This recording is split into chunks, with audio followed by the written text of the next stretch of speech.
Hi guys, welcome back to another episode of Last Minute A, the channel that helps you with everything that has to deal with your life sciences. It's the night before your exams and you're so stressed out about your exams. This channel is gonna help ease everything for you. Or if you're studying a section that is new to you in life sciences and you feel a little bit scared, this channel is like a painkiller to all your life science problems. So let's get into it.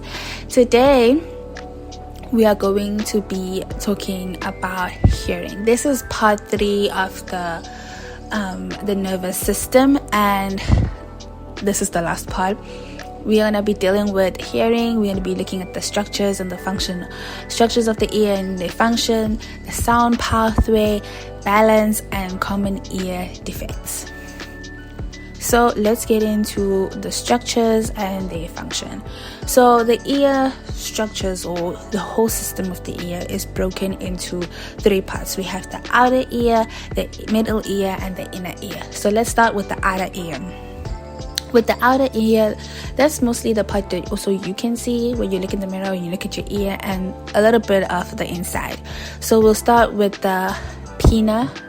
Pinna are these, see the visible part of your ear, which is like the little flaps of your ear, that is called the pinna.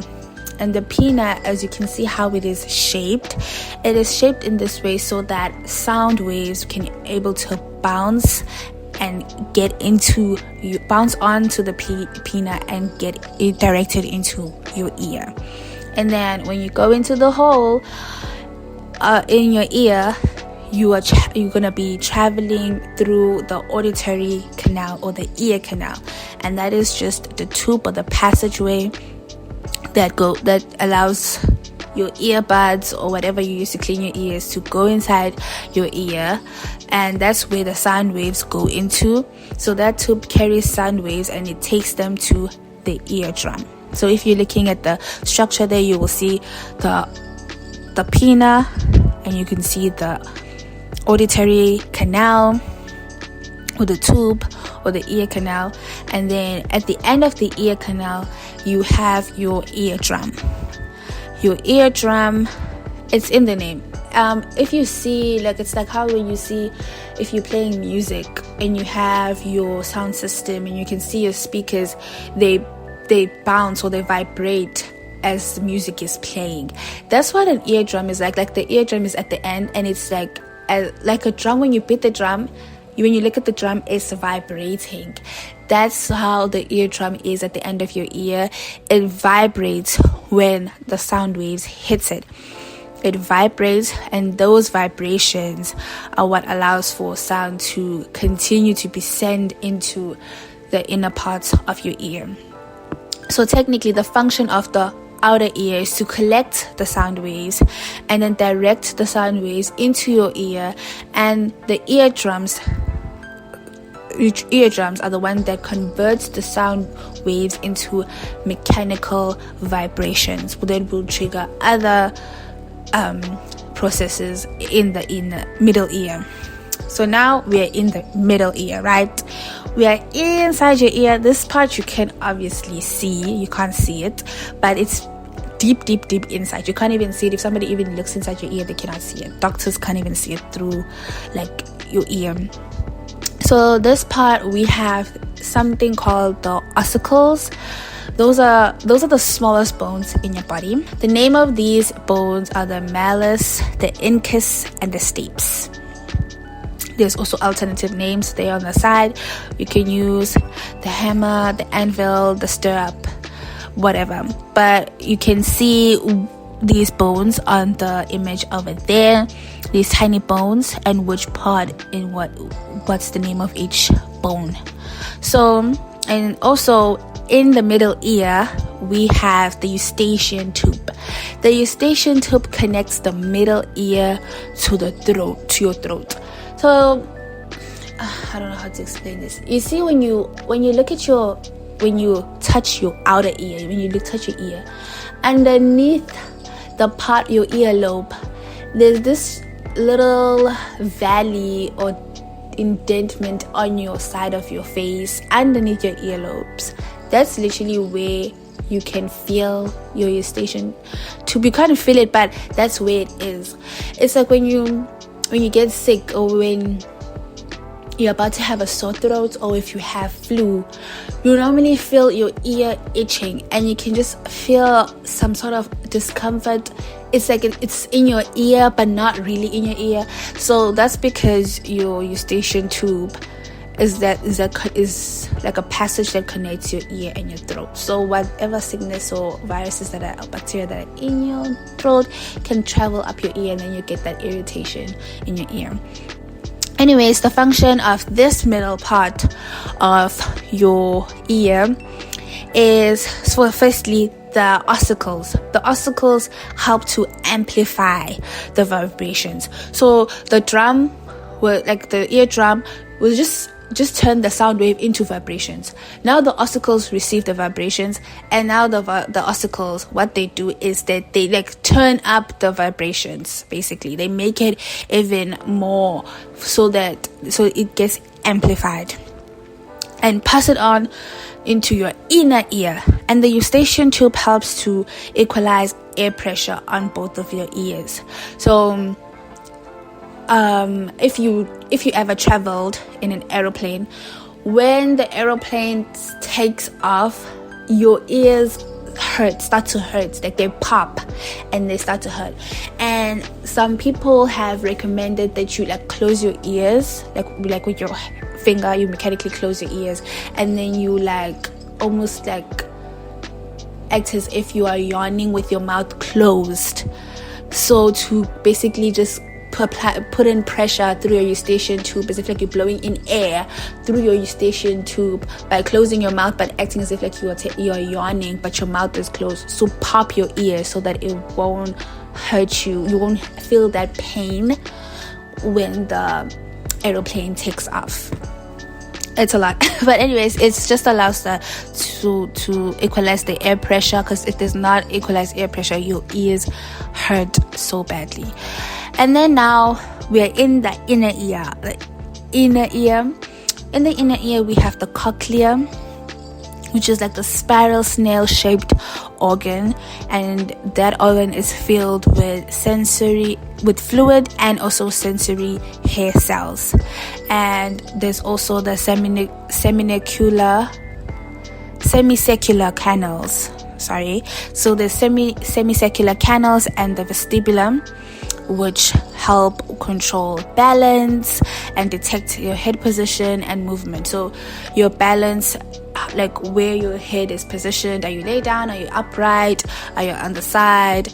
And you keeping your balance, that's through the semisecular canal. Why am I saying this wrong? The semisecular canals and vestibulum. The cochlea deals with sound, but also has the fluid which moves, also kind of have some sort of thing to deal with your balance. For example, so the fluid in your cochlea. Okay, I'm going to spin this further because we're going to talk about balance. Let's focus just on the part. Then we have the auditory nerve, or the cochlear nerve, in your inner ear, and that will turn the mechanical vibration impulse into an electric impulse, which will go to your brain and go to your temporal lobe, and then will interpret the stimulus. It's either somebody's calling your name, or you're hearing music, or whatever, or you're hearing me talk. So the function of the inner ear as a whole, the cochlea converts the vibrations into electric signals through the hair cells, the mechanical receptors, which are the sensory hair cells, and the balance organs, which are the semisecular canals. They detect rotational, linear movement, help with posture and equilibrium. And then the auditory nerve, like we had said, it just sends the impulse, the electrical impulse. So now let's talk about how do you hear? What happens? How are the parts of your ears, even though I have already explained, but how are the parts of your ears are able to allow you to hear what I'm saying right now? So like I mentioned, you have your pinna, which is this cartilage, soft cartilage right here outside of your ear, gives your ear its shape. The sound waves, as I'm talking, they hit your ears, And the pinna, the way it's shaped, it allows the sound wave to go into your ear canal, which is the hole that is right outside here on your ear. So the sound waves goes into your ear canal, and your ear canal allows for that sound wave to be directed in towards the eardrum. It arrives at the eardrum, or the tympanic membrane. That's another name of eardrum. And the eardrum vibrates. When the eardrum vibrates, now those sound waves have been turned into vibrations. And those vibrations are now going to go towards or be felt by the ossicles, the little bones in your middle ear. Now, your ossicles are going to feel the vibrations. And they're gonna now vibrate, and the way what they're gonna do, they're gonna amplify the vibrations and transmit the vibrations to your oval window. Your oval window is like the opening towards, there's another opening inside, and that opening goes into your inner ear. You go through the oval window and you're inside your inner ear, and then these vibrations are now hitting the fluid of the cochlea. So when there's fluid inside this, we talk about the cochlea, it's like a snail shell shape. See, you see the snail? You see how a snail has a shell on its back? That's exactly how the cochlea looks like, the shell of the snail. So there's fluid inside this snail shell looking organ, which is the cochlea. And when that fluid moves as a result of the vibration is causing the fluid to move. And when it moves, it also makes the hairs inside a part of the cochlea, which is called the organ of Corti, to move up and down, touching a certain part of, I'll show you later, certain part inside the organ of Corti. Those hair cells start to move, and when they move, they are now converting the vibration into an electric impulse. So electric impulse then is created, and then the auditory nerve then will carry this electric impulse straight to the brain. And which part of the brain? The temporal lobe. There, the temporal lobe is going to detect that, oh, somebody's calling me, or I'm listening to Last Minute A, I'm learning about life science, or I'm hearing some nice music. Okay, so here's a little bit of short videos. So the sound goes inside your ear and your outer ear. You see your eardrum moves, the ossicles start to move, and then it goes inside the oval window, and you can see the snail shell over there. The waves are going in, and then the second video is what's happening inside the snail. So when the fluid moves, this is how the hairs are moving. They're moving up and down, and this up and down movement, that's what creates the electric impulse. And then that electric impulse is then sent to your brain. Now let's talk about balance. How are you able to keep your balance when you are dancing ballet or whatever, or you're standing on one leg, or you are doing a backflip, whatever? So we're looking at the inner ear. We're still in the inner ear. In your inner ear, you have something called your semicircular canals. You will see them there in this diagram. The semicircular canals are just those loops you see there, and they are arranged like this because they arrange in right angles, as you can see, because of how you also moving. It's not two-dimensional. And then the function of these semicircular canals is to detect rotational movement of your head, the turning, the nodding, the tilting. See, that's three-dimensional movement. So how it works is that each canal is filled with fluid, and also has those sensory hairs that we had talked about, hair cells. So as you see, there's those little swellings at the bottom. They're called the ampulla, and so that's where the hairs are at, inside the ampulla. So when you rotate your head, the fluid is going to like move leg behind, bending the hair. So it will move, and when the fluid moves, it triggers the movement of the hair. So the bending of the hair as a result of the fluid lagging behind when you tilt your head or whatever, that's gonna make the hair cells bend. And when the hair cells bend, then an electric impulse is triggered to the brain to tell the brain, okay, we're turning left, or we are looking left, for you to comprehend, for your brain to comprehend that I am turning left, I am turning right. That's what my body is doing. You know what your own body is doing. And if you are like running around, let's say you're spinning and you stop and you notice how you cannot stop moving, you find yourself almost falling, that's because the fluid is still moving. And while the fluid is still moving, it's still triggering those hairs in your ampulla, and it's still telling your brain that, oh man, we're spinning. Because even when you open your eyes, you can still see like your environment spinning, yet you are no longer spinning. So that's what happens, because the fluid lags behind. As already mentioned, it doesn't move along with you. So the other structures that's for when you're moving your head. And then we have the vestibular, which has the utricle and sacula. These are the small chambers next to the cochlea. If you zoom in, you will see those chambers. If you zoom in, you will see those chambers, and their function is to detect linear movement. So you're going straight, or for gravity, like, are you laying down, are you sitting upright, are you on your stomach, are you on your side? So the vestibular deals with your linear movement. It's either you're going straight, you're running straight, backwards. Gravity, are you on your back, are you upright, are you on your side? So certain tiny crystals called the ortholites, they're sitting on your hair cells. So when you move your head, or you move forward or backward, those crystals shift again, bending the hairs, and then the heads will, when the hair cells are bent, we know an electric impulse is created and it is sent to your brain. And so your brain gets to hear about, okay, the head position and how fast are you moving.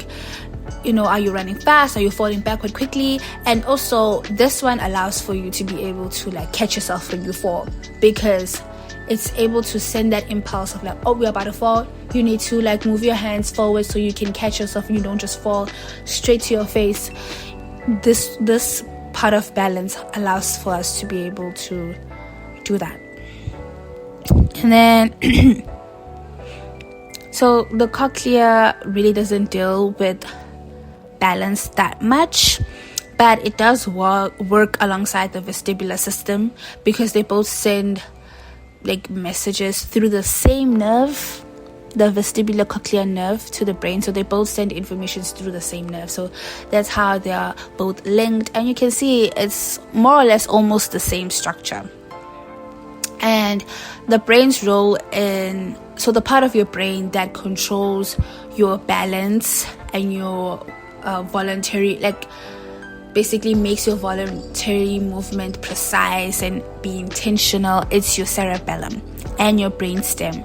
So they process the signals from the semicircular canals, the vestibular, your eyes and muscles, and it allows you to be able to walk upright, sit upright, and basically coordinate all your movement. So now we're looking at some common ear defects. We have deafness. Some people are born deaf. Some people develop deafness throughout their lives through either some sort of injury or illnesses. So it could be a problem with your outer ear, middle ear. Sound won't be able to get in. So it could be a result that's for people maybe they're not born deaf. So it could be a result of wax building up inside of your ear, damage in your eardrum, infections, fluid in your middle ear or fused oxicals. So if the oxicals are fused, they won't be able to amplify sound. There's also something that's conductive hearing. There's also sensorineural hearing loss. That is damage into your inner ear, where your cochlea, your auditory nerve, that's your inner ear. So that's where it's caused by, you know how your parents be like, decrease the volume on your phone when you have your earphones or your headphones on, because that's how you can have that type of hearing loss. Or through aging, once your parents get a little older, or grandparents, you be calling their name or try to conversate with them and they cannot hear you. You need to be a little louder. It could be a genetic disorder or because of infections, and it could be partial, as I said, where your grandparents can hear but not very well, or some lose their hearing completely.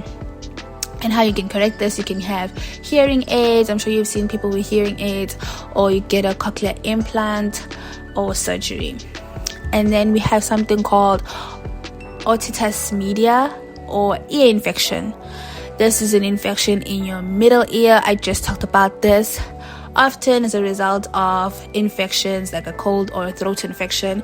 It's when you have that feeling that like your throat is itchy and you go, and while you're doing that, your ear gets itchy at the same time. You start itching in your ear.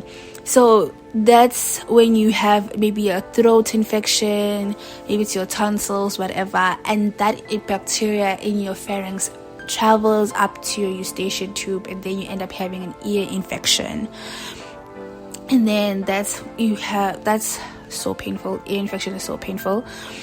And like here are some symptoms. You could feel pain. You would have a fever. For kids, you'll see a child will start running a fever. Or if you're an adult, you'll hear yourself not being able to hear properly. Like your ear just, if you close the other ear, that's okay. It sounds feeling like noise is muffled. So the help with this is just getting antibiotics or draining fluid. Okay guys, so that is the end of today's section. That's the end of the nervous system. I hope this was clear. It was definitely a mouthful, but I hope everything was clear. And you can always watch the video multiple times to just get your understanding. Pause, look at the diagrams, look at the little videos there inside to understand what's going on. I hope it was easy, and thank you so much for tuning in and supporting me. I hope this video was helpful with your studies, and I hope it will get you that last minute A. So make sure leave a comment, and share this video to your classmate. They're also going through the same thing as you, so please share this video and hit the subscribe button and the notification button so you will know when I upload another video and you can get on with your learning. And with that, thank you so much. God bless. Good luck with your studies. Bye.